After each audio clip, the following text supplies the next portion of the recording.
Welcome to the Terrible Podcast with your hosts from SteelersDepot.com, where you can find all your latest and greatest Steelers news.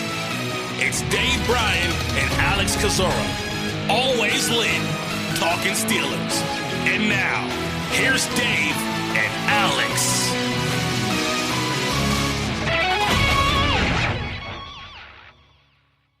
Welcome to the Terrible Podcast, Season 12, Episode number 34. He's Dave Bryan. I'm Alex Kozora, SteelersDepot.com. Glad to be back with you guys for this Monday show, this Victory Monday show. And Dave, the Steelers needed to run the ball better. They needed to play better run defense. They needed to get a big stop late in that game. They did. And above all, Dave, the Pittsburgh Steelers needed a victory on Sunday, and they got it 27-19 over the Denver Broncos to move to 2-3 on the season. That was, to me, a must-win game, and although it got scary at the end, it's a win nonetheless.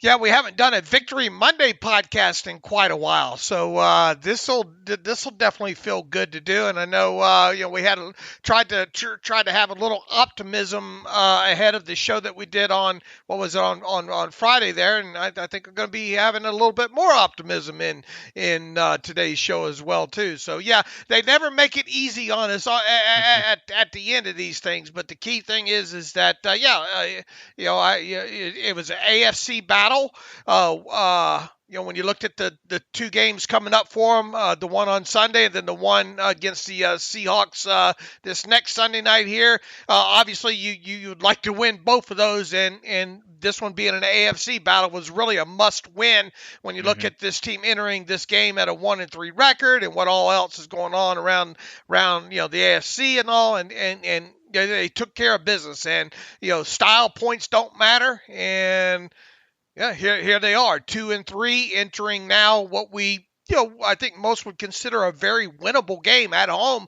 against the Seattle Seahawks, and especially with it looking like they will indeed be without Russell Wilson. Yeah, on a day where the Bengals lose, the Browns lose. We'll see what Baltimore does tonight. Certainly the best kind of scenario possible so far for the Pittsburgh Steelers. It did come at a fairly decent cost. JuJu Smith-Schuster with a serious shoulder injury. We'll talk about that in a second. Before we do that and before we delve into the game itself, kind of want to do the housekeeping side of things here, some of the pregame inactives, and not any big surprises there. Cody White, Carl Joseph, both elevated. Cody White signed the 53.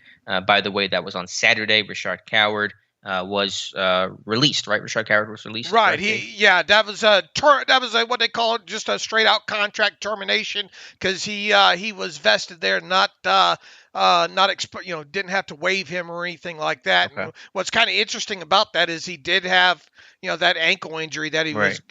So I wonder if we'll see if he winds up landing with another team or not. But it was weird to see him kind of go out the door with the ankle injury. I wonder if there might be some sort of a grievance there. I doubt it. If players can file that one time injury. I forget what they benefit or whatnot, but I doubt that'll happen in this situation. Who knows? We might not have seen the last of Rashad Coward. Yeah, so Cody White officially on the 53. Now he may stay here depending on what happens with JuJu. It seems like that'll be White's likely course for the foreseeable future. Carl Joseph gets elevated. He'll revert back to the practice squad today. And so the Steelers inactives came in, an hour and a half before kickoff. And I think the one notable one to me was even with Cam Sutton being down and out with a groin injury, Ahkello Witherspoon still unable to get a hat. That was Justin Lane and Carl Joseph getting the nod over him. So you really kind of wonder, what is Witherspoon's role? Does not appear he has one even as depth, and why this team gave up a fifth-round pick for him in the first place. Yeah, I mean, once the Carl Joseph elevation happened, I mean, I try to make my prediction every Saturday after 4:00 after the moves are made, what the inactive list will look like, and I had Witherspoon on my predicted inactive list. I know that's making a lot of people angry that he's not dressing here, but I got to be honest with you, I'm not shocked here, because this is a kid in Witherspoon that's not a special teams demon whatsoever. He has tackling issue, obviously still relatively new to the team, 4 or 5 weeks into the season here at this point.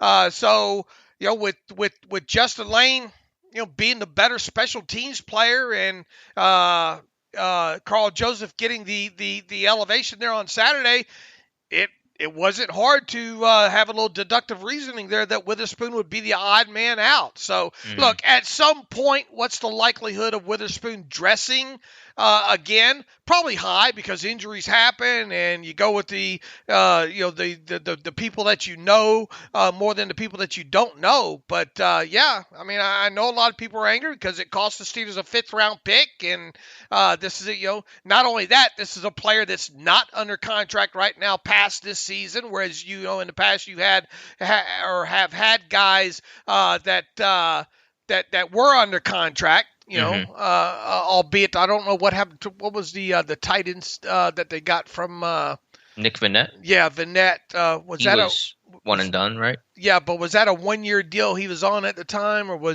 did they terminate him? I don't remember at the time. I believe it was a 1-year deal, but Okay. don't quote me on that. Well, I mean, you might see a similar situation with Witherspoon here, that he doesn't play much throughout the season. He gave up a 5th round pick, and out the door he goes. Yeah, but putting that aside, because there's a minor complaint in the grand scope of things, looking at the injury report, much bigger complaint and concern there. JuJu Smith-Schuster, the big name, a report from the PPG this morning says that Smith-Schuster could miss the rest of the season with a shoulder injury suffered, had an end-around play, or a jet play, I should say, and took a big hit from, I believe it was Kareem Jackson, and was in a lot of pain as he came off the field, and we don't know the exact nature of the injury. Team's calling it a shoulder right now. Of course, we're communicating with Dr. Mel, and I'm sure she'll weigh in more once we get more word about what the injury may be. But at the very least, this team's going to be without JuJu for an extended period of time, and per their PPG's reporting, potentially the rest of 2021. Yeah, it didn't look good the way he kind of got up from that thing, and then the way he walked off with one member of the training staff holding that right arm of his. He looked to be in a lot of pain as he left the field, went straight to the locker room, and quickly downgraded from questionable to out there. Mike Tomlin said after the game that he had to go to the hospital and all, and then JuJu later on in the evening, one of his Snapchat says, thank you for all the prayers and checking in. God has bigger plans for me. I don't know what all that means, but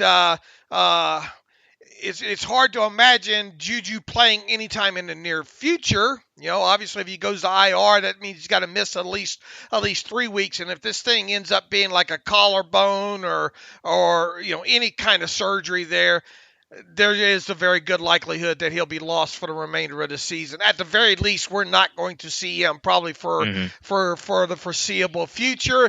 And then that calls into question now, look, this was essentially a 1-year deal that JuJu signed during the offseason. Yeah, it had voidable years, but those years, I think, void 5 days after the season's over with. It's a legitimate question to ask. Has JuJu played his last snap for the Pittsburgh Steelers at this point? Yeah, I think it's more likely than not right now. I mean, obviously, we'll see what happens. I'm sure he was already, these last couple of games, frustrated by, he still had a role in this team in terms of being that third down guy, but it was such a short underneath stuff that he wasn't getting the downfield looks. And when he did against the Packers, Ben couldn't connect. So his market value's obviously taken a real beating, and this injury that's going to cost him many weeks and maybe the rest of the year will only hurt that all the more. So we'll see what happens. Obviously, maybe in a way he can come back because his market value is going to be kind of so low. But my guess is that JuJu has played his final down. Yeah, and you got to think he's, obviously frustrated by the injury right now. And we saw how frustrated he was in that game last week against the Packers. You finally get a chance to catch a couple of footballs down the field, something that hasn't obviously happened a lot with him the last couple of seasons. And you don't get those, and you look back at him, we don't know what kind of actual money he may have left on the table, what the exact incentives were with the contracts that he turned down with teams like the Chiefs and the Ravens there. But look, there's obviously a good chance that this is Ben's last season as well too. So you have to look at kind of what the incentive for JuJu to not at least shop himself heavily this upcoming off season and all as well too. So unfortunately, I think there is a very good chance that he has played his last snap with the Pittsburgh Steelers. And look, he was injured the way you probably would think that the guy is going to get injured, and that's giving it his all after the catch. I mean, this guy has been huge for this team over the years after the catch, most notably the last 2 seasons, and he lowered that shoulder against, and Kareem Jackson's one of the more physical cornerbacks in the league on top of it.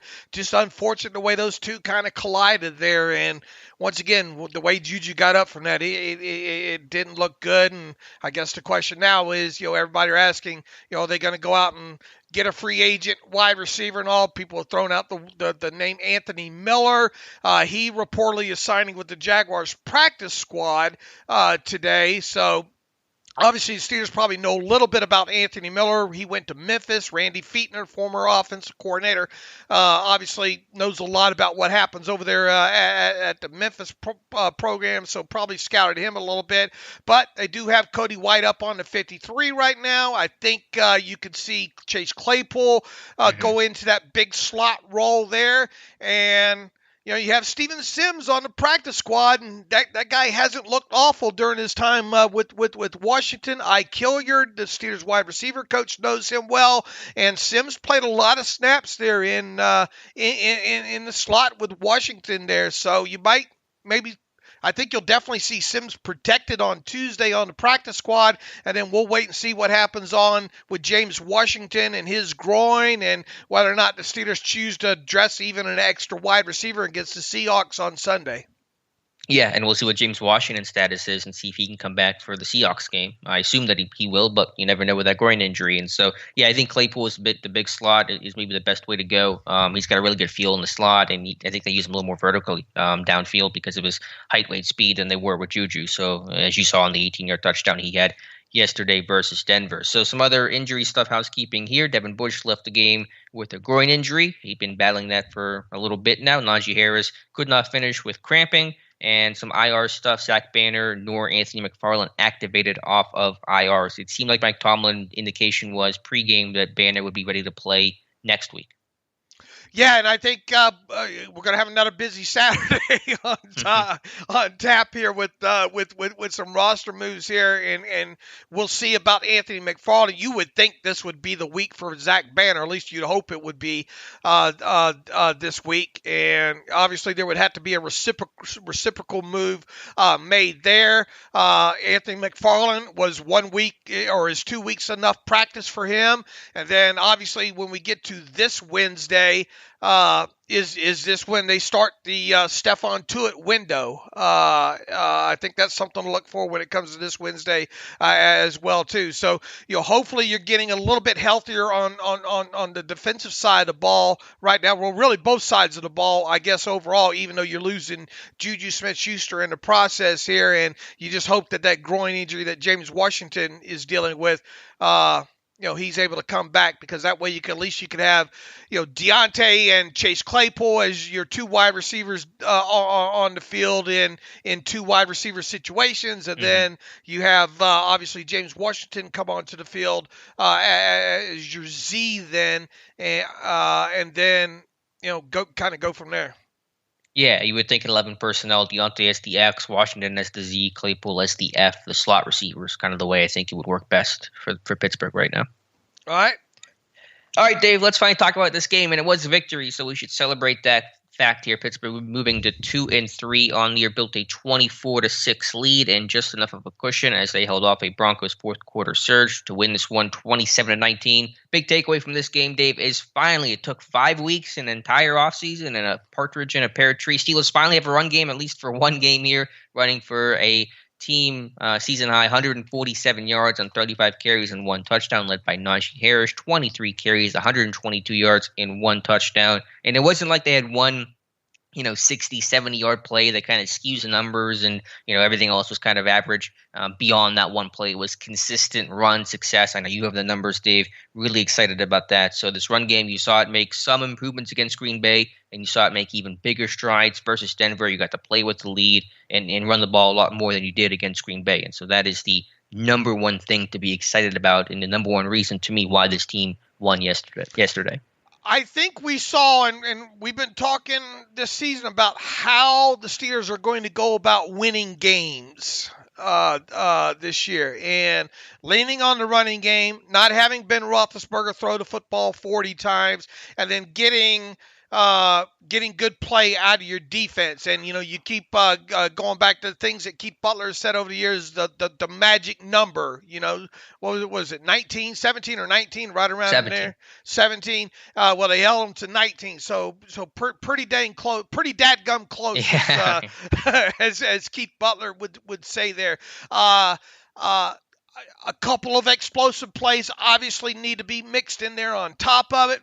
We saw that. I think the Steelers had 5 explosive plays against Denver. One of those was a run. Anytime you get a running successful play or explosive play, that's stealing, in my opinion, especially when it comes to the Steelers specifically. They had one of those. You had a couple of down the field 20-yard completions by Ben Roethlisberger. Both of those ended in touchdowns there. It quite honestly, it was the way we've kind of drawn this up, the way the Steelers are going to need to win football games this year. And you talk about Najee Harris, man, 16 of the 23 runs that he had against the Broncos were successful. That's a 69.6% successful run rate. Nice. I wasn't sure if we were doing that. I'm on board. Boy, we're so in tune. Boy, it's a victory Monday for us, Alex. And what would that rate have been had Najee been able to stay in the game? Right. Later, because I believe only one of their other runs, the rest of the game was a successful run. So, but here's the key.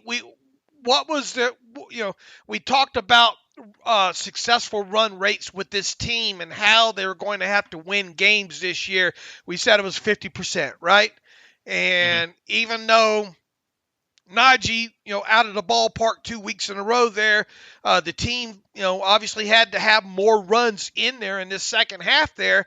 And if there's one bad takeaway about the win and what happened offensively, is that after Najee left the game, that the successful run rate, or when Najee was out of the game, period, the successful run rate wasn't there. And but they did finish with a 50% run rate. That's a number that you and I have circled forever. Najee had 69.6%. And score one for analytics, Alex, and us doing the homework here, because before this game, a lot of people pointing to that Denver defense saying, oh boy, that's a good run defense, and the Steelers are going to struggle, might struggle running against it. Score one for advanced metrics, because even though the yards per carry and all and yards per game for the Broncos run defense was good, I spent a terrible take on this last week saying maybe not so fast, my friends, because the successful run rate against that run defense has not for the Broncos had not been great. And that's what gave me a little bit of optimism, saying that Najee could have, in fact, probably, I think I even said maybe 100 yards in this game, and probably a successful run rate, good, maybe not equaling that of the Packers. And there it was. And that really made a lot of difference with this offense, being able to control the football, have a good first down percentage, and stay out of those unfortunate down and distances.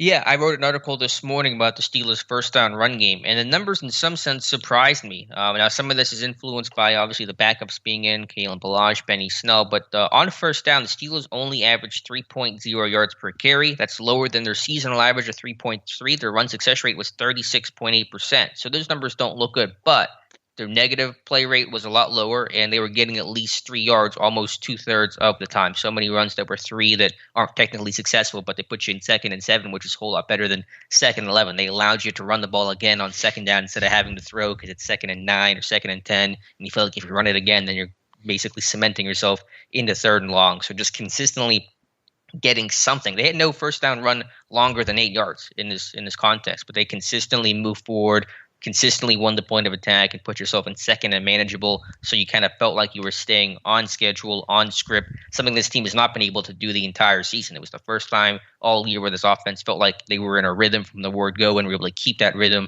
throughout the rest of the game. And so that to me is the most impressive thing, avoiding that negativity, getting something positive, and kind of letting the playbook open up, or at least again sticking to your script and your plan. And Pittsburgh was finally able to accomplish that Sunday. All right, now you said the first down successful play rate. Now you were doing that off 40%, right?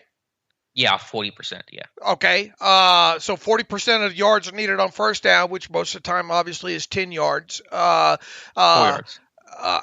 Well, I mean, first and 10. What I mean, first and 10 situations, 4 yards or more. How many? What? And that was for the game. All right. I wonder what it was when Najee was in the game. I'm sure it was higher when he was in the game. This is, I mean, the numbers here were the first couple. I think I also included a jet play to JuJu in here, but it was the first couple were successful: 6 yards, 3 yards, 3 yards, 6 yards, 2 yards, 4 yards, 5 yards. So from that subset of the first 6 plays, I think, what is that? That's 4 of them were successful. So later stages of the game, fourth quarter, I think kind of brought the numbers down a little bit. But overall, again, the negativity, it was not there the way we've seen it in the first month of the year. Yeah, it'll be interesting once Tom gets the charting back and all to see how, what the exact split was versus Najee in the game, Najee out of the game on specifically first and 10 situation, because it was a huge notable difference, obviously, in the run success rate. When you're going from 69% run success rate to down to 50% when he didn't touch the football there, and there were a lot of instances in that fourth quarter of the game where you kind of wonder. I wonder how this thing would have went with a couple of those possessions had Najee been in that game. Right. I can probably pull that number now, actually, as we're talking about it through Pro Football Reference. But I'm sure the numbers were much better when 22 was touching the football as opposed to Ballage or Snell or somebody else. Now, I thought Snell ran the football hard, and like you said, getting 2 and 3 yards is obviously a lot better than what we've seen in past times of getting negative yardage or just 1 yard. But it's still, they weren't successful plays. Same with Ballage, and then obviously the two the two end arounds. I don't think either one of those were successful plays, were they? And were they both on first down? I think both got 3. I know the one that JuJu got 3. So I think, again, they weren't technically successful. I know that's the bar, but they were still getting you something. I mean, 3 yards, 2nd and 7 feels like a win when you've been in 2nd and 10 and worse so many times this season.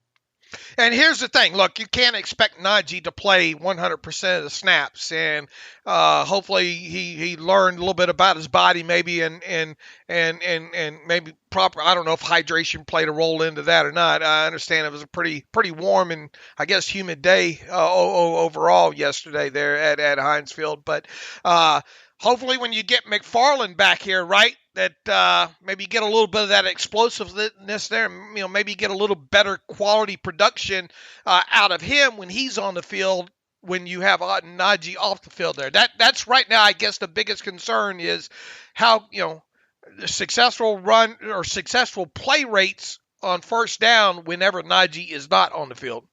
Right. I'm looking at the numbers right now. It looks like Harris, 7 of 13 runs were successful on first down against Denver, which is 53.8%. So a much better number. And certainly he had a ton of success running the football on first down. Right.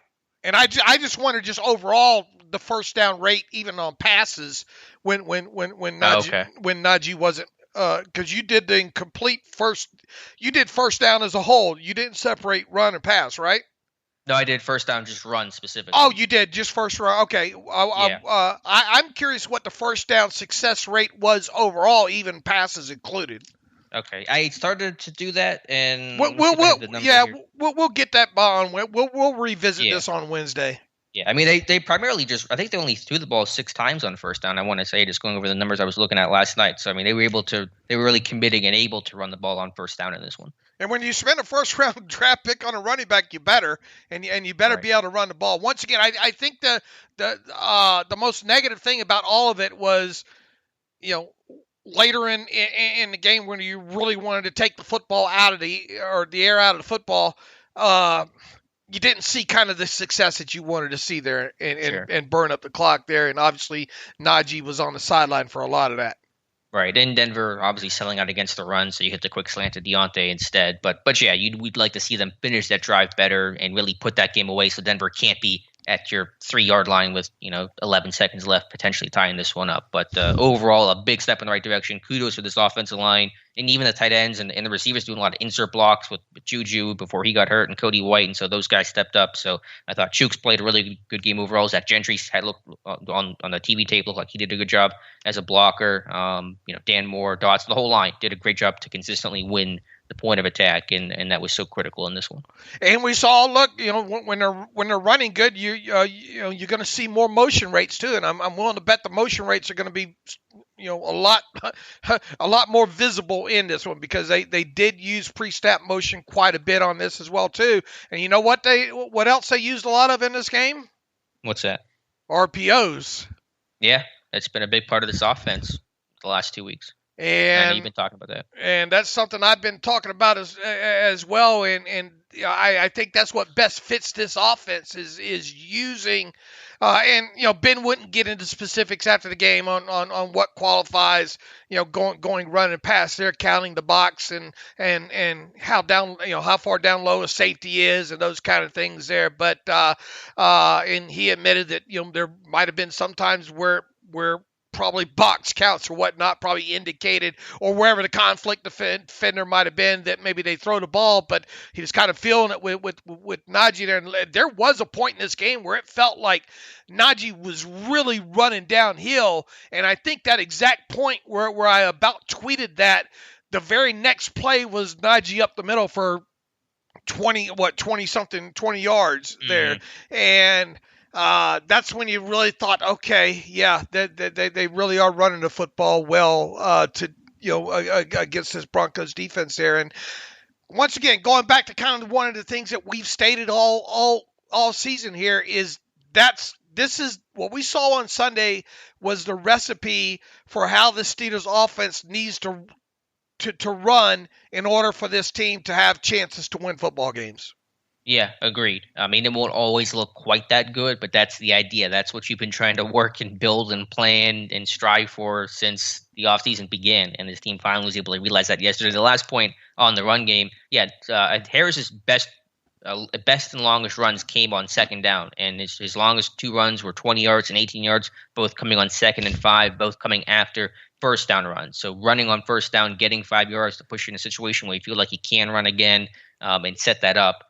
Leads to his best runs of the day. And so, again, I cannot stress enough the ability just to stay on schedule, stay on script, something this offense had been unable to do the entire season so far. And whenever you are able to do that, it comes together and it looks pretty good. Makes Ben Roethlisberger a better quarterback when you stay on schedule and ahead of the chains, because if teams know they can't tee off on him in certain situations there, and especially if you get into later in football games and you have the lead, that adds a little bit more mystery into run pass, and they just can't pin their ears back as well too. And I think that's kind of why you saw Roethlisberger only take a couple of hits in this game overall, which, holy moly, throw a parade. But that guy had all kind of different pads. and the Fox camera crew was very adamant about showing sure a lot of tight zooms on Ben. Yeah, absolutely. Got to see his back end quite a bit there, but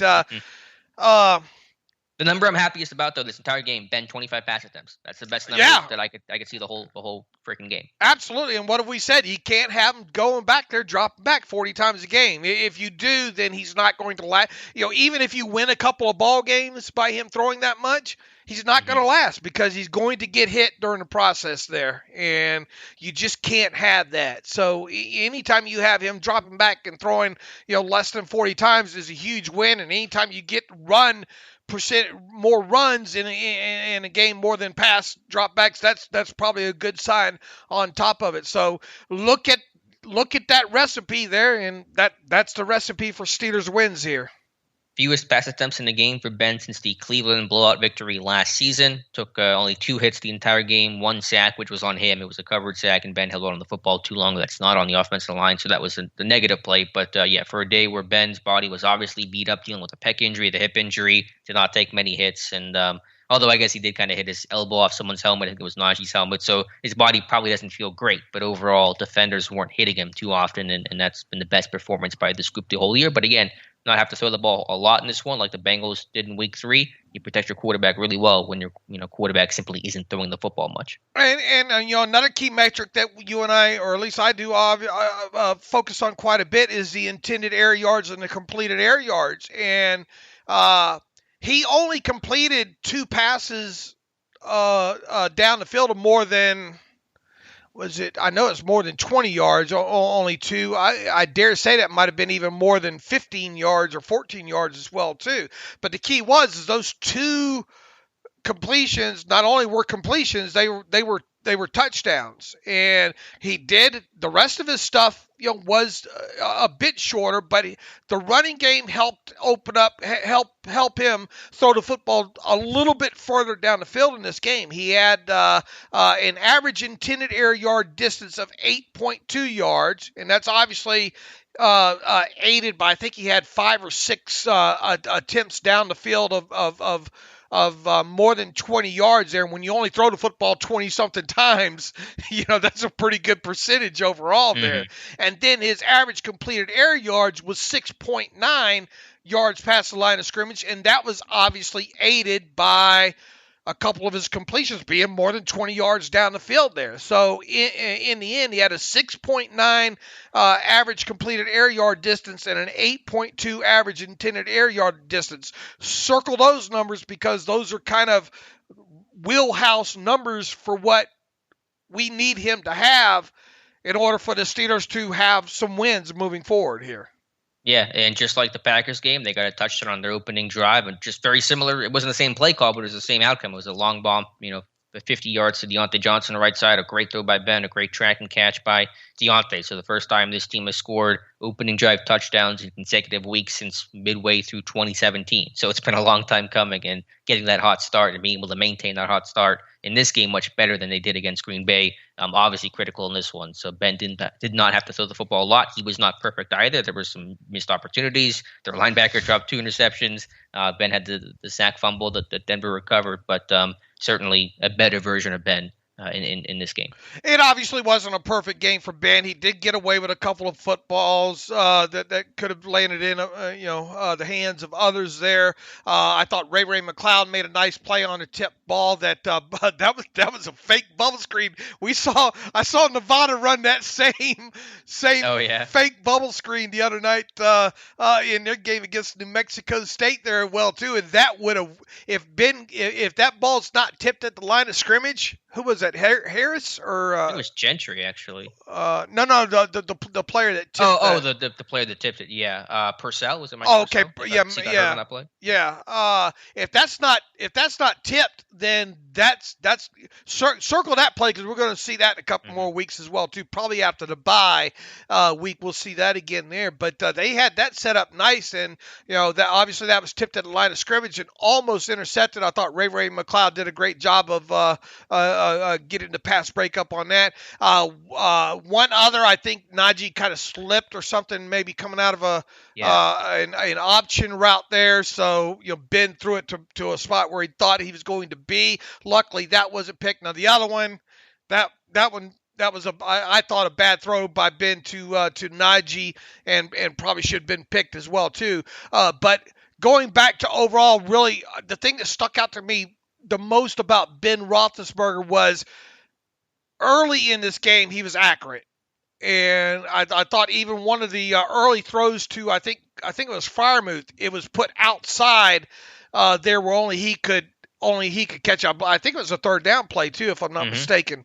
Yeah, on that one, and that was good ball placement there. And so I think the thing that stuck out to me overall with Ben, especially early, was the fact that it seemed like he was in rhythm early and making good throws. And obviously the touchdown pass to Deontay down the right side against the quarters coverage was on the money. And man, if this offense can get the rhythm early like they had in this game, run the football early, strike for a big play, touchdown like they did, obviously things tend to go better for them. And once again, it wasn't a perfect game, but you didn't need once you got into the second half there, and once again, it would have been a lot. I think we would have seen a lot different, maybe fourth quarter there had Najee been healthy there. But that's the type of game, minus a couple of those potential miscues that Roethlisberger had that this team needs moving forward to win some games. Yeah, when your run game was as good as it was Sunday, your margin for error with Ben and the rest of this team becomes a lot greater. You just have more flexibility. It doesn't feel like Ben has to have the whole weight of the world on his shoulders when one mistake,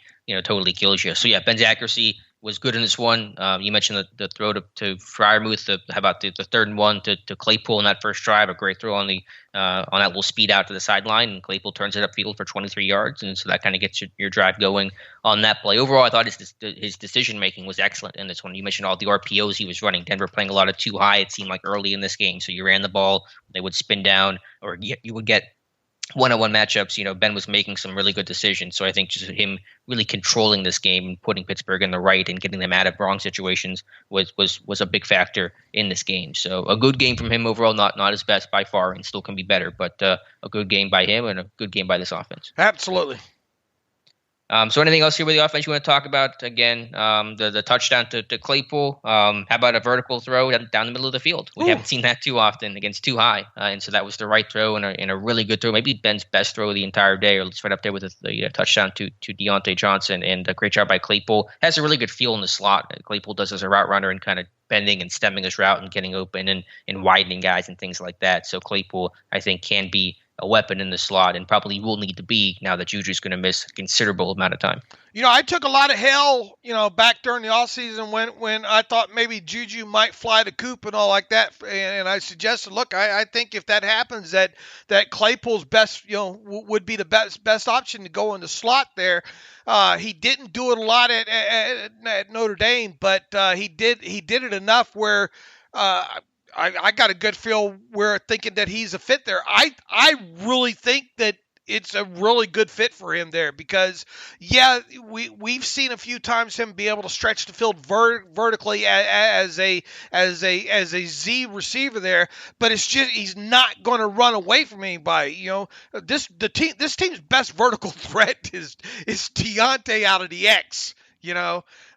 Period. I mean, that guy gets separation wherever you put him on the field, whatever route that he runs there.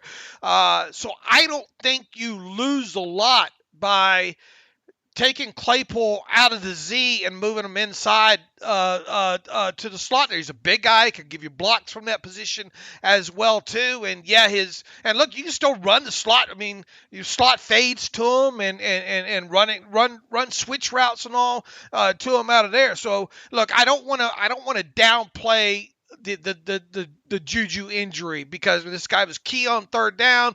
This guy predominantly played in the slot for this team. Very, very good after the catch, obviously with that physicality there. But I think Claypool to the slot can work. Mm-hmm. Yeah, I think it's the best thing for the team. Where you would feel the effects of JuJu the most would be on some of those real tight 3rd and 2, 3rd and 3 combat catch, take a big hit over the middle, just because JuJu's hands are better and he's a more consistent player, I think, than Claypool is right now. But I think Claypool can offer some of that more big play ability. He's a more fluid player, certainly more athletic player in the team. Again, just seems willing to use him downfield more than JuJu. Now, of course, they tried that with JuJu last week, so they tried some of that with him, but mainly his route tree, JuJu's has been so limited the last season and a half, and I think with Claypool, they're going to be more willing to open things up, and you saw that on the touchdown against Denver.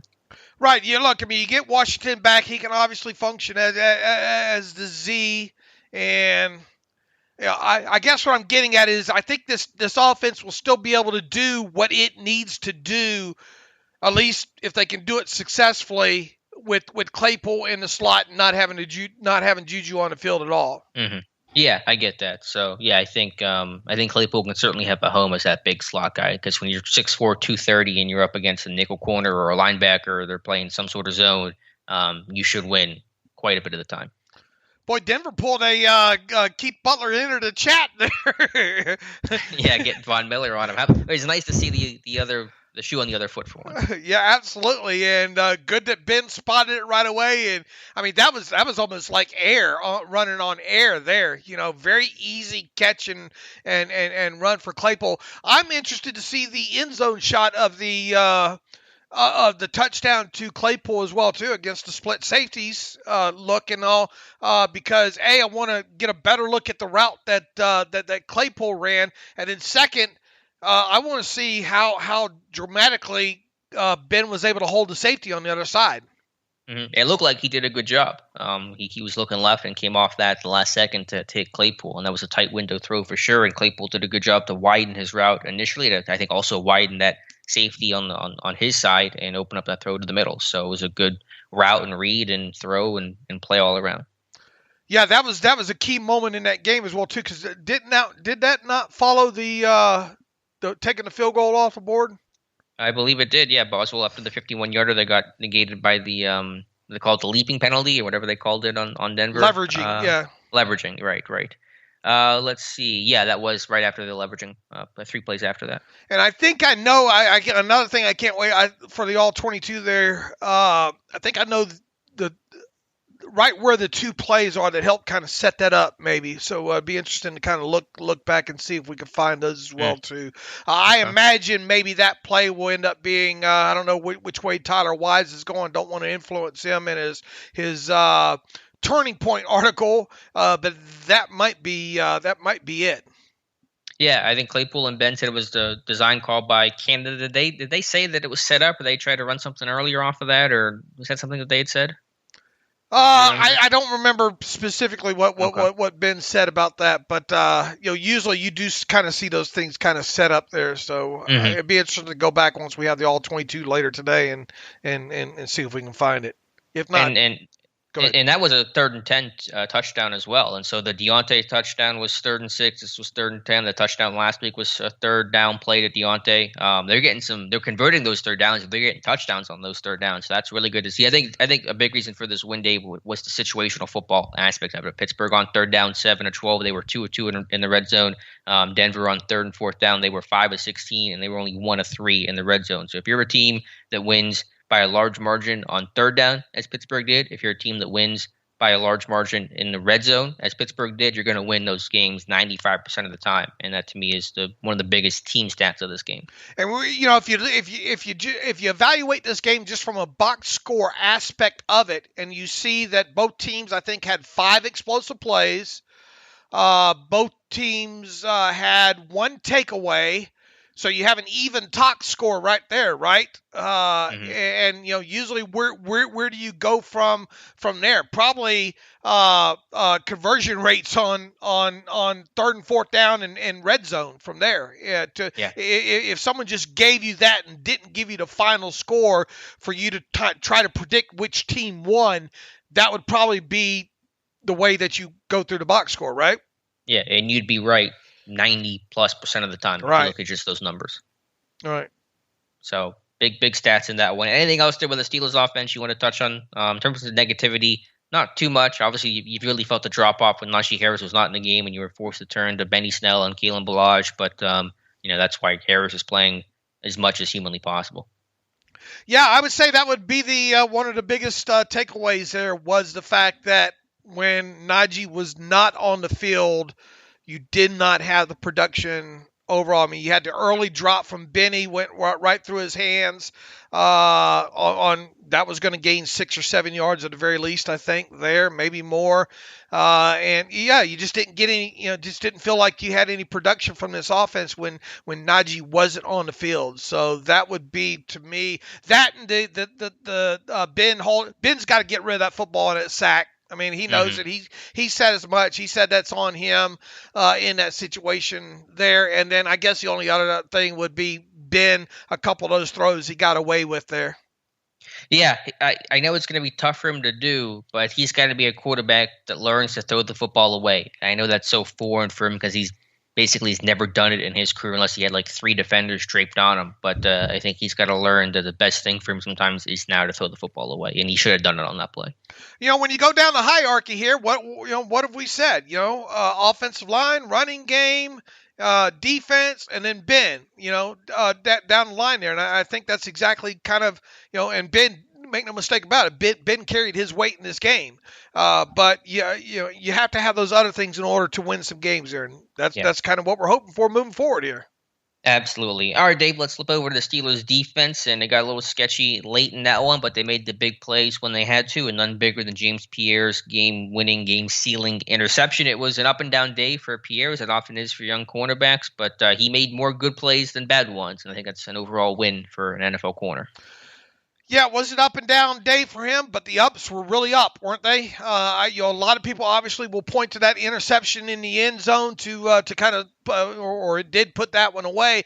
But don't discount that him hawking down Javonte Williams at the 1 yard line, 2 yard line, whatever it was, on that long run by Javonte, because that ended up turning a sure 7 points into 3 points there. A 4-point swing in this game wound up being huge. You never know how these things are obviously going to play out there, but not giving up on it. What do we talk about all the time, Alex? Especially on explosive plays. Don't let those things end in the end zone.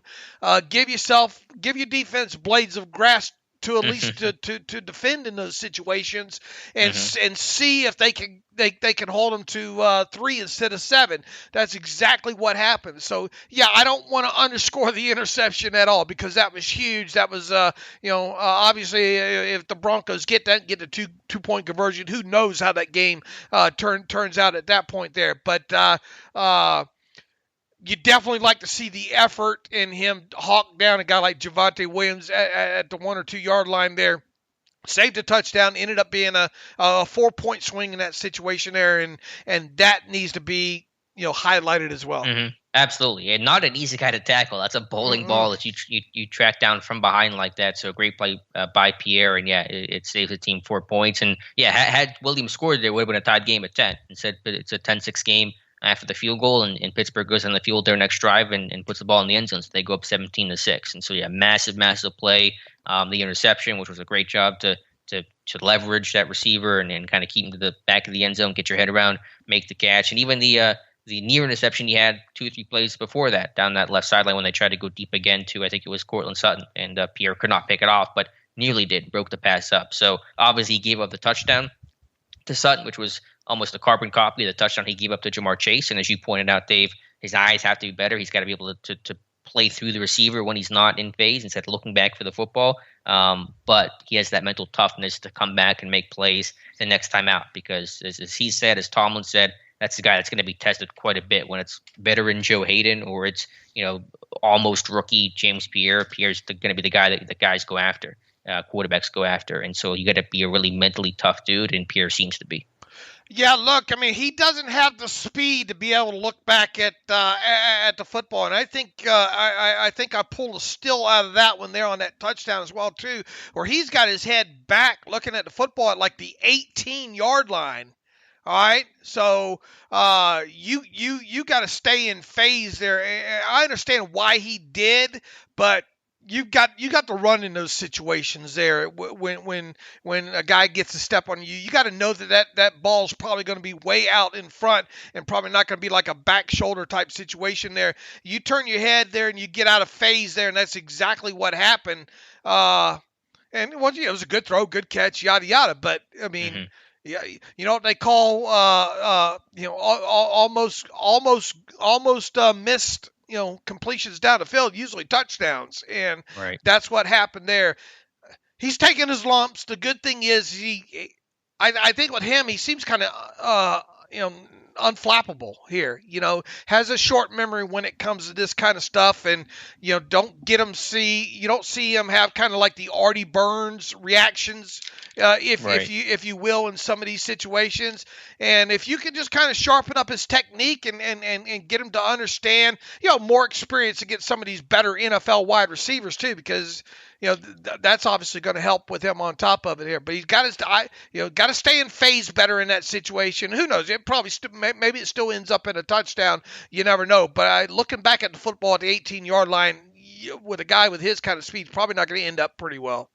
Yeah, he's giving up space at the very top and end of the route. That was very similar to what happened with Chase and with Sutton. So, but you're right. The body language point is really key, and it's something actually Terrell Austin preaches a lot about, not showing bad body language, especially from other teammates, not visibly blaming somebody else on the field. That's actually a big coaching point that Terrell Austin has, and I think that kind of carries over and just kind of keeps everyone calm and steady and doesn't kind of show that frustration for the opponent to kind of feed off of. So yeah, big moment there from Pierre, and again stepping up for Cam Sutton being out. So he'll take his lumps, but he made the play when they counted.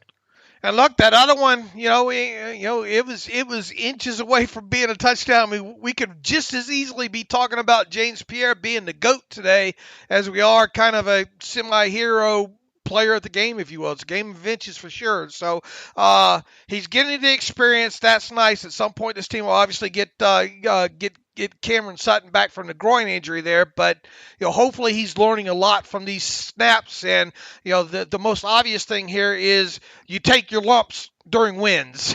Yeah, I was gonna say it's better to learn in wins than it is certainly in losses. Right, but once again, what we do is we have to pick out the positive and the negative here, because that's what we do here. But on top of it, the two highs, the two ups that this kid had in this game were huge ups. And that's obviously the interception at the end of this game and him tackling Javonte Williams at the 1 or 2 there. What'd you think about the penalty on Javonte there? I didn't realize you couldn't spike the football if you didn't get in the end zone. I didn't even know that was an actual rule. Is that what it actually came down to? Is that you can't? Is that the? I mean, that's what the delay of game was for spiking the football. Because the ball, I guess, well, maybe you can if the ball doesn't bounce away. Maybe the ball. I don't know what happened to the ball after he spiked it, but that was what the delay of game. At least that's what the ref said was for. Right. I understand it, I guess, but I think it's. I mean, the guy's excited. It's a learning lesson for him too, isn't it? Yeah, it is. I think it's kind of silly. I don't think I would want the refs to call it, but if that's the rule, then I suppose that's the rule. But yeah, James Pierre. I mean, he literally took 4 points off the board on that tackle, takes 6 points off the board on the touchdown or the interception he had. So that's 10 points he saved in that game. So pretty good job for a corner. Absolutely. And once again, whatever negative happens in a win. Right. So I think to me, Dave, the big coaching point and area of focus in this game was the run defense for Pittsburgh. How well could they defend Melvin Gordon, Javonte Williams, and of course Williams bust the big 49-yarder on them. But overall, I mean, I think the run defense did a pretty good job. I don't know what the success rate was for Denver in this one, but certainly it felt like it was much better overall, consistently wise, against Denver than it was against Green Bay and the Bengals. And so I think overall job well done for Pittsburgh. Yeah, I don't have the success rates. I'll figure those up by Wednesday's show there. It felt good overall. There were a lot of instances where I thought, oh man, they gap contained real well there. They strung a lot of those kind of wider runs out, I thought. And look, I mean, Minka gets the red circle on. He's got to fill that gap because Terrell Edmonds, I thought, did a good job of at least forcing the run inside there on that on that particular one. What he's supposed to do, Minka's got to be there to fill that alley there, and that's why that run went as long as it did because of Minka. Yeah, I thought Minka. It was up and down. I mean, he had some definite, good tackles in that one, but that play was bad. It's hard to go low on Javonte Williams and make that play. Such a big dude, and you go low anytime in space, and it's just gonna be tough to make that play. But just Minka was not his Minka self in this one. Even there was one play where Pierre got his man down, and Minka should be there to gang tackle and kind of just missed him, and just some weird things there. But that's unfortunate. Whenever your safety who's responsible for not allowing those good runs to become great ones can't make that play. Yeah, and I thought Spillane overall, played okay. I thought Joe Schobert really did a good job overall in this game.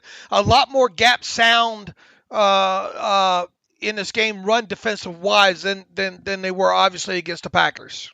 Yeah, how about, not to change the subject too much, how about Robert Spillane becoming the dime linebacker a lot in this game? Not the entire game, but what a strange decision that is. I can't quite get my head around of why Spillane in the first half predominantly was the dime linebacker when Bush was healthy and Schobert obviously played the entire game. They took both of those guys out to play Spillane.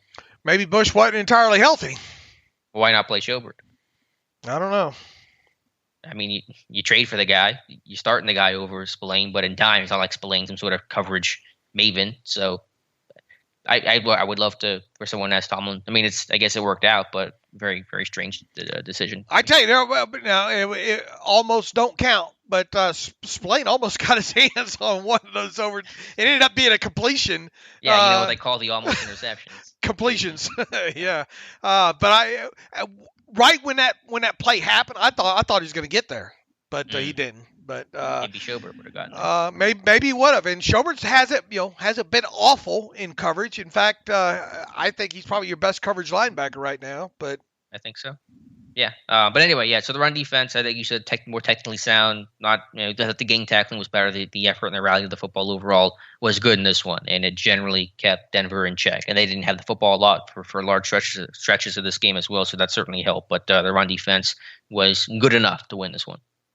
Absolutely. Any other thoughts here defensively? The pressure, I mean, it didn't feel like it was as good as it could have been. I know Denver was keeping the tight end a lot and doing a lot more max protect type of stuff, so maybe it was just harder to get pressure overall. But I will say some of the young guys were stepping up. I had the stat in my charting through the first month of the season. Guys like Isaiah Loudermilk, Isaiah Buggs, Henry Mondeau didn't have a single pressure. And after yesterday, Loudermilk and Mondeau had 3 pressures. Mondeau gets his first career sack. Loudermilk almost had his, but it was wiped out by a penalty. But he had 2 pressures in that game, so it's nice to see some of those young defensive linemen step up and get some pressure that had really been lacking the first 4 weeks. How about that spin move by Henry Mondeau, huh? Yeah, he's a good athlete. Obviously run down kicks and stuff. He's a really good athlete, and so it hasn't always come together for him. But the dude can move, and yeah, that was a great play by him. Haven't we highlighted in past preseason games of that Mondeau spin move? I'm betting we have at some point. I feel like we have, and it's finally good to kind of talk about that, and it ended up in a sack there, and I think T.J. Watt said it best out of the gate. This season says, "Man, I couldn't be happier for this guy. Nobody works harder in practice than Henry Mondeau." So this is a guy that in Henry Mondeau that's kind of taking his lumps a little bit here, out of place on you go back to that game against the Bengals, right? Not his best overall performance against the run, backside gap contained and that kind of stuff there. But I thought Henry, at least TV copy wise, I thought Henry played a good game there. It was exciting to see him get his first sack there. What were the blitz rates like in this game? It felt like they were at least maybe not sending numbers wise more, but sending unexpected guys more. They did it more in the first half. I have the whole game charted on my notes. I don't have it in Excel yet, so I can sort and get the exact numbers. On that last drive, though, the one where the end in the James Pierre interception, they did not blitz once. They sent 4 every single time, and so they really kind of backed off at the end. It was more aggressive in the first half, with sending some linebackers and Millette and even Carl Joseph in the few snaps he played blitzed at least on one occasion. Yeah, that's kind of what I'm getting at. It felt like the sack rate was. I mean, the blitz rate was a little higher, but it felt like it was more guys coming that you wouldn't maybe expect coming. Yeah, so I'll have to get the exact numbers on that. But by the way, I looked up in my notes or my Twitter feed here. I have a clip of 2019 Henry Mondeau spin in a preseason game against Carolina. So yeah, he's had that spin in his arsenal for a while, and so he finally got the sack off of it Sunday. All right, good. What do you think of Joe Hayden's play in this game? Not great. Not great, Bob. Slow? Yeah, you feel that speed is you see James Pierre outrun him on that touchdown or that near touchdown to Javonte Williams. So, I mean, obviously he brings a lot of veteran leadership and savviness, and Tomlin praised Hayden for talking with Pierre and mentoring him, and him and Mink have done a great job kind of bringing that guy along, keep his head in the game. But certainly you kind of feel like that speed is really starting to fall for him. Yeah, change of direction and all like that. It's not what, and look, it happens, So I thought the safety play overall wasn't bad though. Yeah, Minka missed on that tackle there. I thought Edmonds had a pretty, middle of the road game there. I don't think Edmonds tried to do too much. Okay, and that's what we've seen this team do before defensively. Do too much, get out of position, ends up costing them. And a lot of people don't understand on certain situations here where Edmonds gets the mess beat out of him down low sometimes on some of these blocks because he's taking on either bigger offensive linemen or big tight ends and all.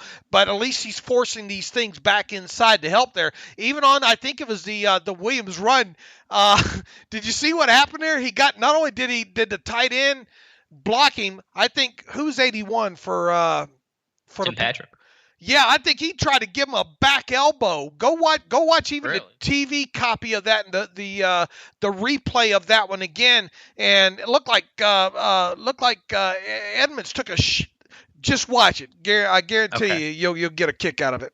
All right. I didn't see that, so I'll have to go back and check it. Yeah, I think Edmonds has played well. He's played his typical Edmonds self. Good tackler, big hitter, physical. Coverage is shaky, although I think he's showed improvements there, and the numbers actually are fairly positive for him in coverage, but still not where he could be overall. But what do you think of the three outside linebacker package with Highsmith, Watt, and Melvin Ingram on the field and a lot of third downs in this game? I like it. I don't have an issue with it. You put your best pass rushers out there, moving around, have opposing offensive lines try to account for who is doing what situation there. No problem with it whatsoever. If that's what it takes, that's what it takes.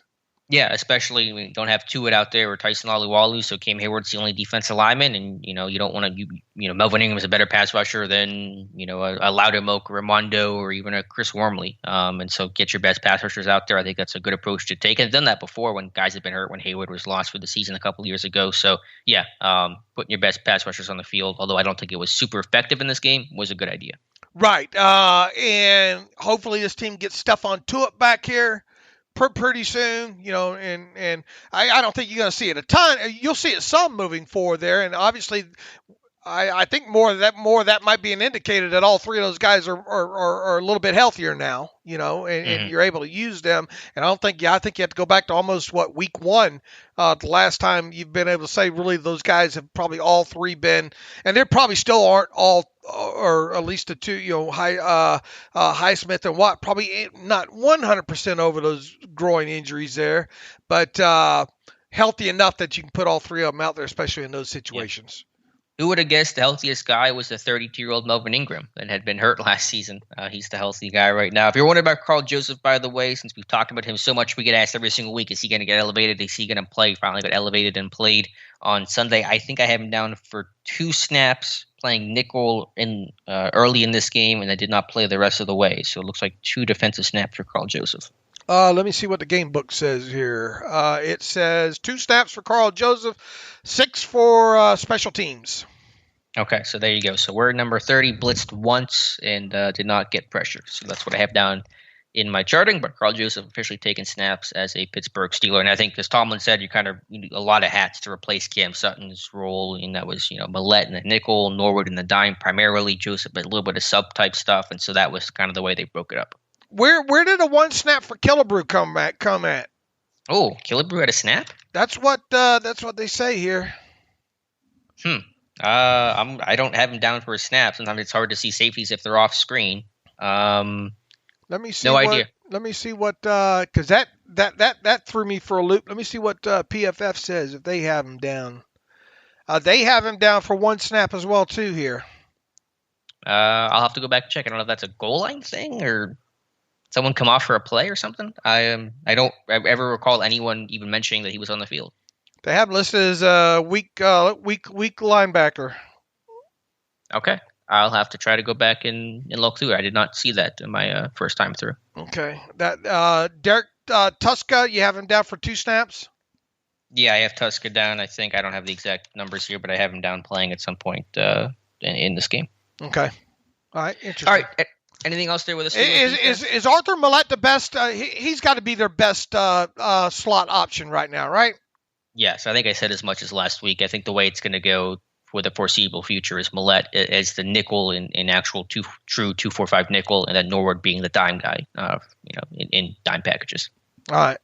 The 2-3-6 dime. So any other thoughts there with the Steelers defense? Any guys that we haven't talked about we should discuss here? I think Schobert, I'll have to go back and watch it, of course. I think Schobert played a really good game. It felt like he was really strong in this game. I thought he was as well, too. I thought Millette handled himself real good in this game as well, too, overall. So, look, I mean, they they won the way they're going to have to win games this year, and obviously coming up next against the Seahawks should be a winnable game, especially without Metcalf, and we're huge Lockett fans, both of us, I know, and Metcalf's a beast for them, but them not having a guy in Russell Wilson really changes the complexion of that game. So look, you got this one out of the way.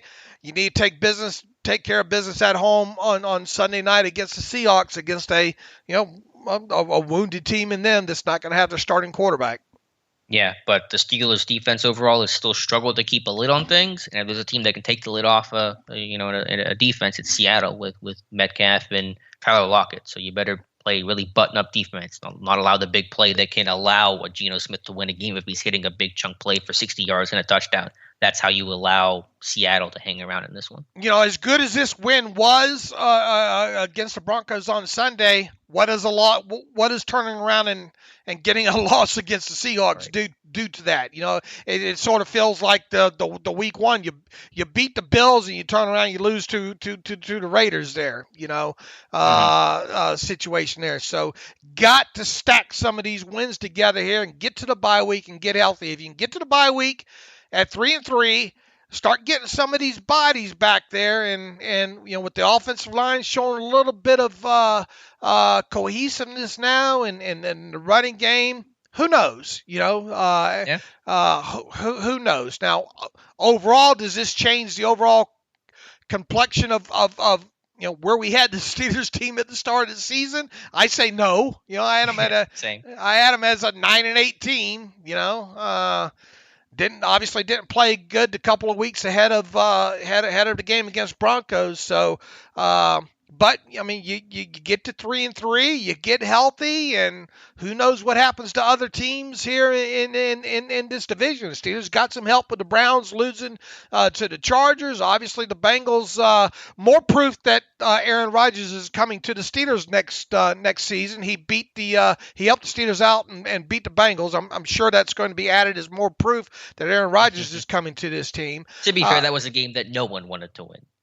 Yeah, absolutely. And then we'll see what happens with the Ravens later on tonight against the Colts. You would think the Ravens are, big favorites for a reason in this game there, but stranger things have happened there, and that's why they play the games, folks, right? Yep. Last note here from the Steelers game Sunday. You want to shout out the specialists. Boswell did well, 51-yarder that was negated, but still a great kick by him. And I should have probably included Presley Harvin on my winners list. I did not, so I apologize. I'm sure somebody's yelling at me in the comments for that. But 57 and 63-yard punts in this one? Oh, yeah, monster. I mean, what did Boswell say? What was the exact word he used? Not crushing. Anyway, he really bombed the 2 punts that he had. And the good thing is he only had to punt twice. Yeah, that's also a good thing. And Boswell hitting, doing what he was supposed to do on top of it there. Look, the special teams unit, a couple of flags in this game. You obviously don't want to see that there. And then the offense tried to shoot themselves in the foot a couple of times with a couple of penalties there. So get those penalties under control. Especially on special teams, and see what happens from there. Yeah, that lane block in the back on that punt return was a really egregious. Just what are you doing? You're going to get called for that. So right. That was a negative play. But overall, good day for the specialists, at least maybe not the special teams as a whole, but Boz and Harvin. And Harvin needed a game like that, so that was good to see. Yeah, good bounce back for him for sure. Yep. All right, Dave, anything else you want to talk about from this game or just the week at large, or do you want to get to read your emails and close out today's show? Before we do, have you tracked down Jay Glazer's comments about Mike Tomlin supposedly? Another thing that if any of you listening to this taped the Fox pregame show, and if you can send me audio of Glazer talking about Mike Tomlin supposedly saying that he doesn't want what was kind of the context? The context, as I understand it, and I have not heard it myself, I just read a couple of tweets, was that he wants a veteran quarterback next season, would not want someone inexperienced. Now, I don't know if that means I don't know if he's considering Rudolph a veteran or not, or what that level of experience is or is not, but the report was that he wants a vet quarterback next season. If any of you can get me that audio, I would certainly appreciate it so we can hear the full context. It's hard to comment on stuff like this and, like the stuff last week, I think Charlie Batchnall, if we don't actually hear it. We try to stay away from it's kind of the stuff that we prided our, Steelers Depot to be,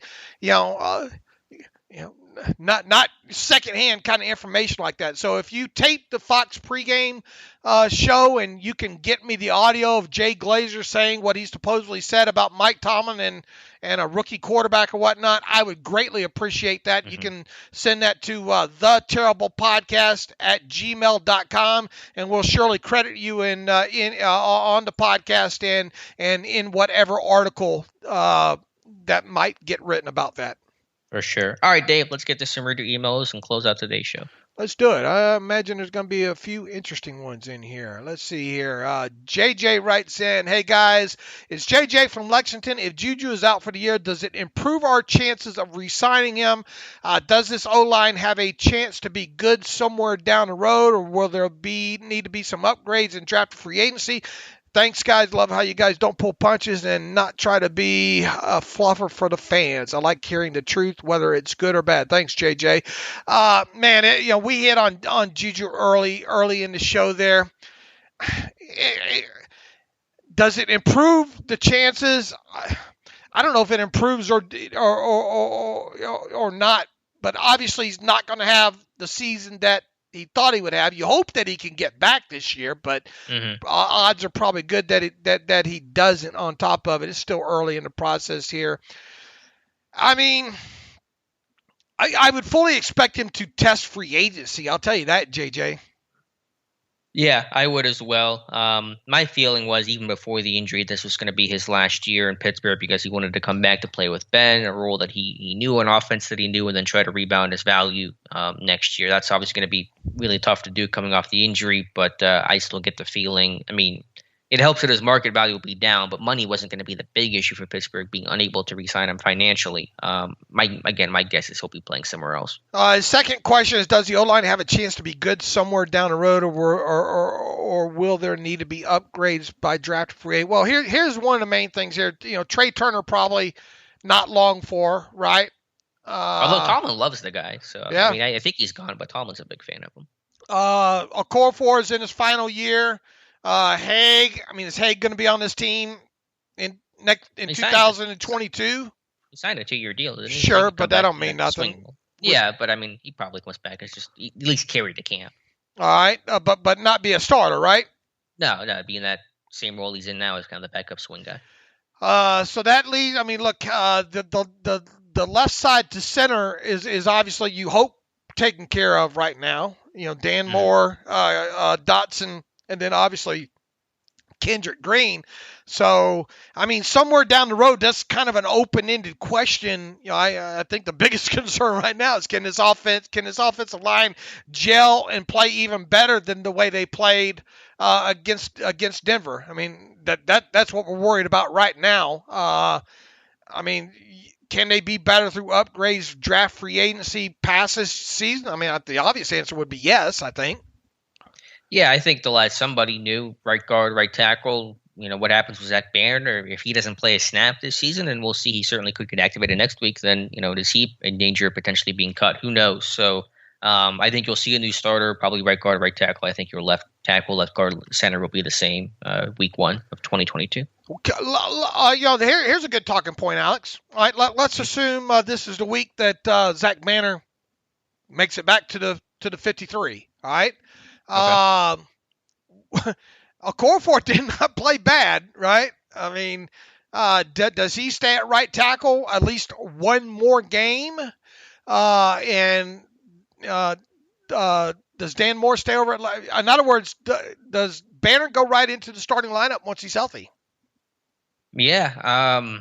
Adrian Clem, for whatever it's worth, and there's some coach speaks that Banner's going to have to fight to get his job back, and it's going to be tougher to justify that with the performance that Okorafor had yesterday, his best game of the season. That felt like, if I'm Pittsburgh, if Banner's not coming back to start, then I'm going to keep him on IR as long as I can, because you'll have another week after that, right, to activate him, I think, before that 21-day window expires. So I don't know. I mean, I'm kind of leaning towards that they won't start him. All right, yeah, and I guess obviously Saturday would be a big day because you're not going to do anything with Banner until at least Saturday at the earliest. Right, but you have another week you could wait on that, right? When was the actual day that he resumed? The 29th, I want to say.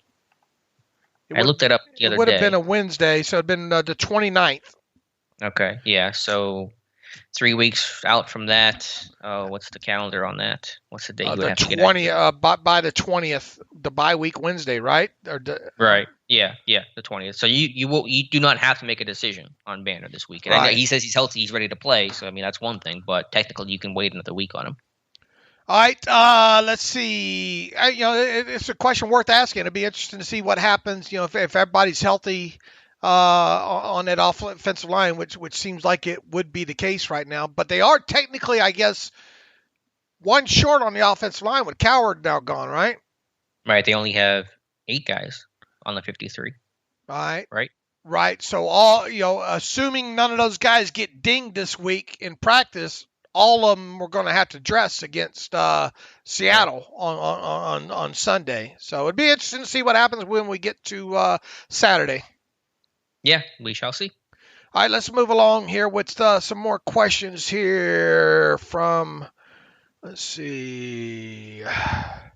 Here we go from Chandler Stroud, writes in, morning fellas, Chandler here. I've got a couple of questions here. For starters, I'm sure Uncle Dave has already spoken about it on the podcast, but let's talk about these Roethlisberger air yards per attempt numbers. Nextly, I'd like to hear a little about the performance from Chooks on future Hall of Famer Von Miller. I didn't watch a ton of Chooks specifically, but overall Miller was very quiet, which would have had to meant wonders for him. Again, happy Victory Monday to you guys, and here's to hopefully another Victory Monday a week from now. Keep up the great work, guys. This podcast means the world to me and a lot of others. All right, we appreciate those kind thoughts, Chandler. I did not spend a lot of time focusing on Chooks during that game, I have to admit. And even when I do, I've learned that the TV tape sometimes looks a lot different than the all 22 tape. So Alex and I, at least I have over the years, Chandler, kind of waited to talk specifically about guys on the offensive line until I can get to the all 22. Maybe, but I mean, obviously Miller had, I think, 2 assisted tackles in this game, and that was it. So, I know they did give Chooks a little bit of help over there on that side, but I mean, look, he didn't get to Ben Roethlisberger, and that's what matters. That's one of the key things in this game. Alex, do you have any insight on Chooks? I don't. I'm kind of with you. I should have pulled my thoughts on offensive line play unless it's obvious positive or negative until the all-22 comes out. But he seemed like he did a good job. I mean, I know that Miller, strung out that one run play. I think that came against Gentry. He got pressure on the touchdown to Claypool. That was a stunt that Turner might have missed. But other than that, I mean, Von Miller was the guy to watch out for. 4.5 sacks coming into this one, and just had 2 tackles, and that was it. Zeros across the board otherwise. So I assume whatever they did, Chooks and the additional plans of chips and helps and all that worked in this one because Miller was very quiet. And Chandler wants us to talk about the Roethlisberger air yards per attempt numbers. We threw those out there early in the show, Chandler, so hopefully you heard those. Here's the thing. Those, the less passes that Roethlisberger has to throw in the game, if you mix in the normal kind of 5 to 6 20-yarders that he usually look, Roethlisberger's never been accused of not throwing deep enough, right? I mean, we talked about that last year. He's like had the third or fourth most amount of passes 20 yards or more down the field. That is, Ben taking shots is not the issue. The issue has been connecting on those shots, and then the other issue has been having to throw 40, 50 times a game. And the more pass attempts that you throw, probably the more likelihood that you're going to have a lower intended air yards number. Now, he only threw 25 yards or 25 attempts yesterday, and only had what do we say, 5 or 6 of those throws 20 yards. I mean, that's a high. that number of what he normally throws that deep down the field becomes a higher percentage of the overall attempt. So obviously, I think your intended air yards is going to be higher, which it was. The key factor, the best takeaway, the number to watch is the completed air yard distance, and that consistently probably needs to be over 6.5. And I think it was for him against the Broncos. Yeah, I mean, I will say the national narrative has been that Ben doesn't throw deep enough.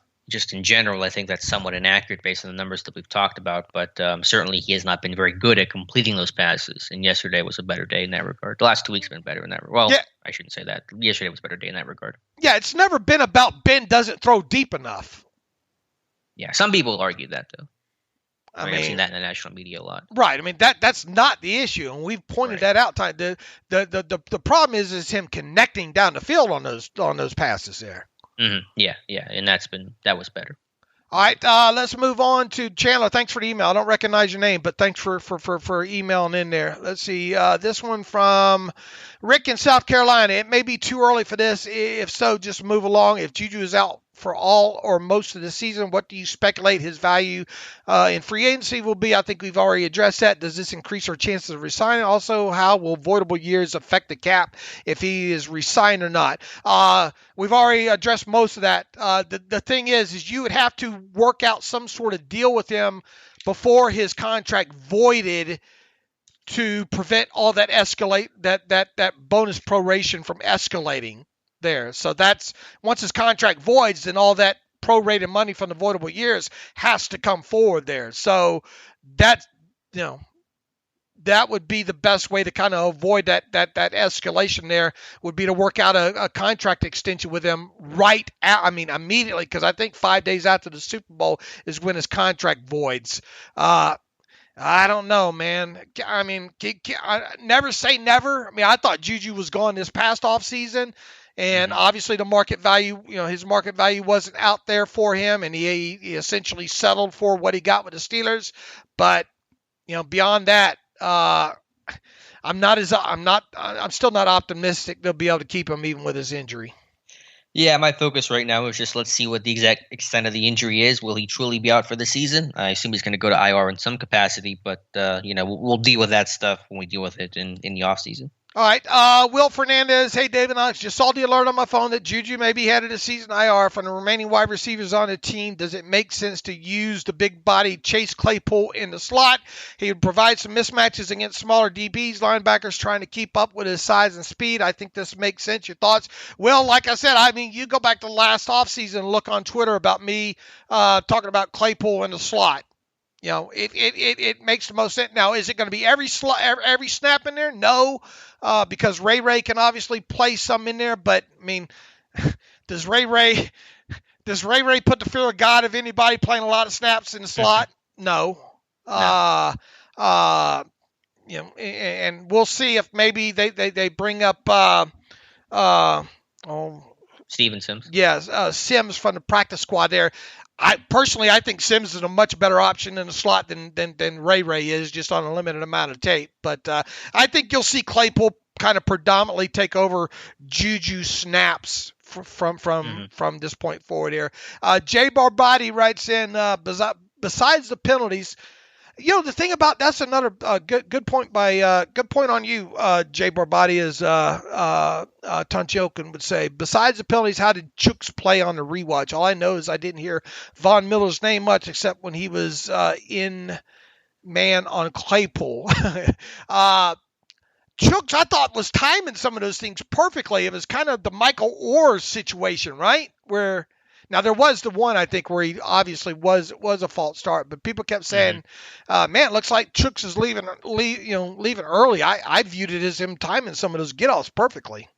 Yeah, if anyone was leaving early, it was that Broncos right tackle against Watt. He was jumping a tick early consistently. They never called him for it. So, yeah, there were a couple penalties by the O-line in this one. The one on Kendrick Green was not his fault, ineligible, downfield on an RPO. Nothing he can really do about that, but overall, I mean, the good certainly outweighed the bad for Chooks in this one, it appeared. He says, when Banner returns, is Chuks going to be the left tackle, or will Banner become the swing guy until an injury? We kind of already hit on that, Jay Barbardi. We'll have to see how this plays out here. He says, also, I got in on the prediction strike, and my free player was CD Lamb. Not too shabby. I bought some Firemouth, but his price is not doing too hot. Hopefully, we're getting more involved. Packers and Broncos aren't exactly known for coverage linebackers, so I'm surprised he hasn't been part of the game plan. Yeah, I kind of envisioned Firemouth maybe getting used a little bit more than he did, but that obviously didn't happen there. Any thoughts, Alex?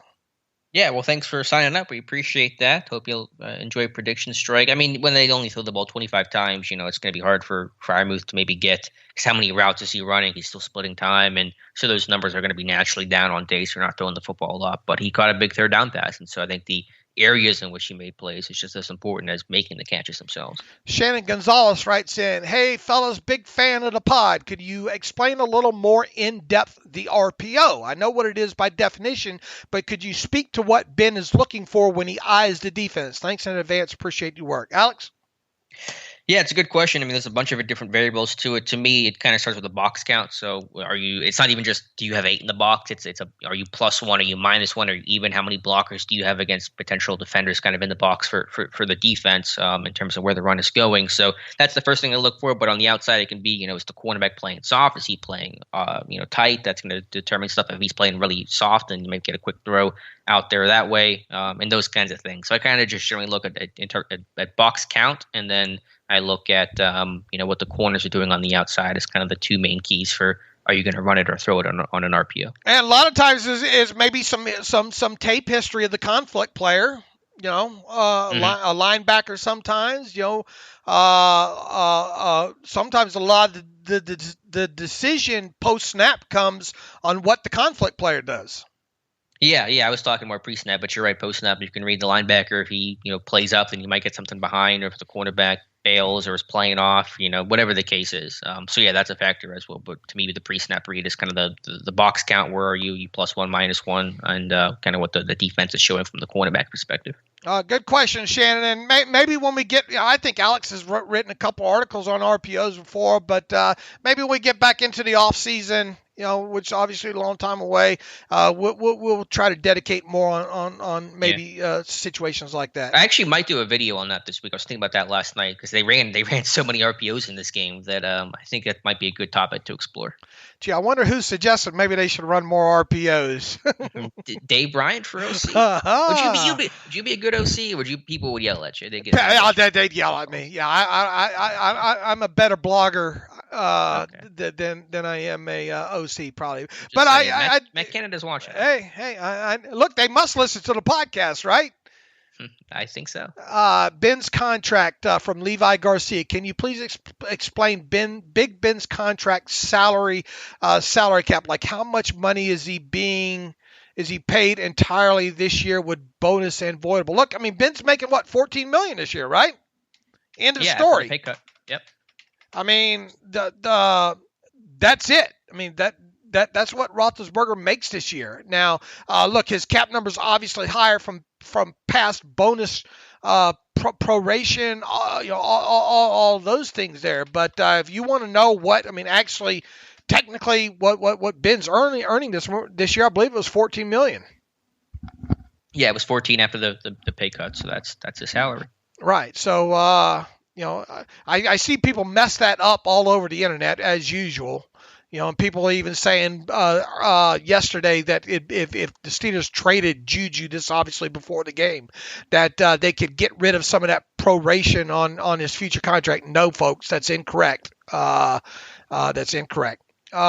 Simon Short writes in. We got a lot of emails in here. I'll get one more here. Simon Short. Bush in the backfield. Dave and Alex sending this email after the big second quarter sack by Devin Bush in the red zone. Feels he's been in the backfield more this season than in years past. Is this role scheme adjustment with Schobert in and Vince Williams out, or does this have to do with Bush flat out being better?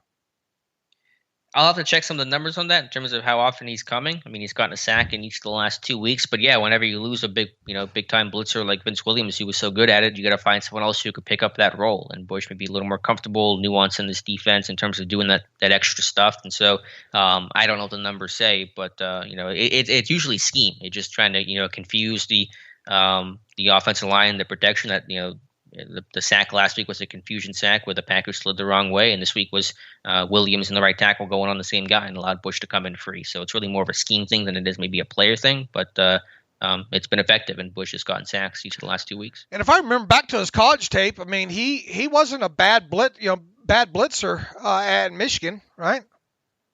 Yeah, I'm trying to think. I guess it was a DC Don Brown there. If he used him as a blitzer some, it's maybe not a strength, but when you're coming in scot-free, you're going to get the chance to make the play. All right, one last one. Cosmo Moore. Hi, David and Alex. I'm emailing you midway through the second quarter. I don't understand the Steelers spelling starters so early in the game.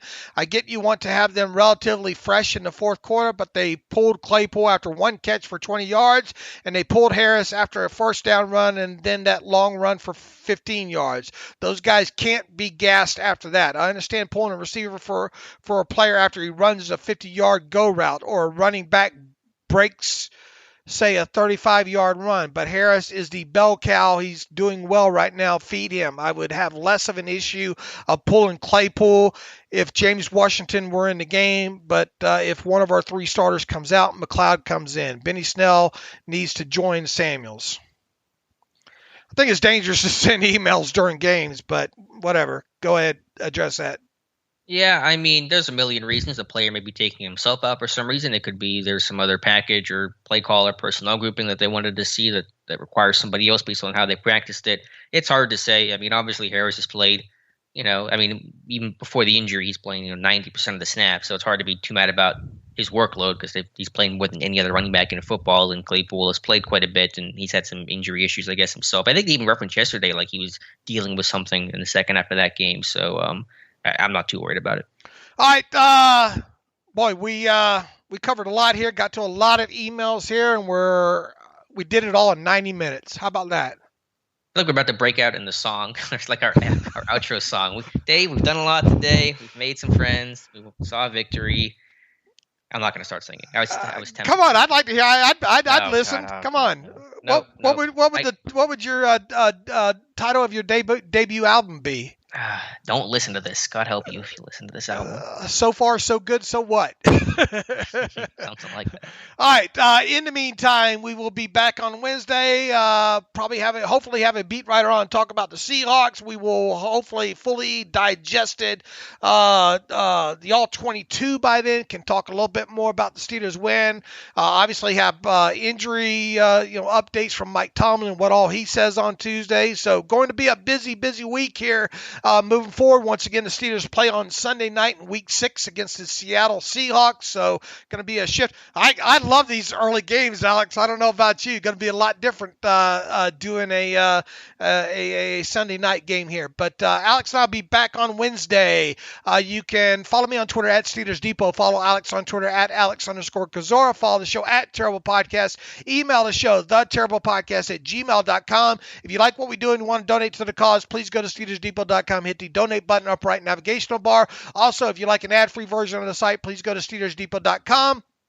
Hit the ad-free button, and for $25 for 1 calendar year, you can have ad-free version of the site there. So within that, thanks for listening, everybody. Keep those email questions coming in. Also, if you got audio of that Jay Glazer, send it to us. In the meantime, as always, thanks for listening to the Terrible Podcast with Dave and Alex.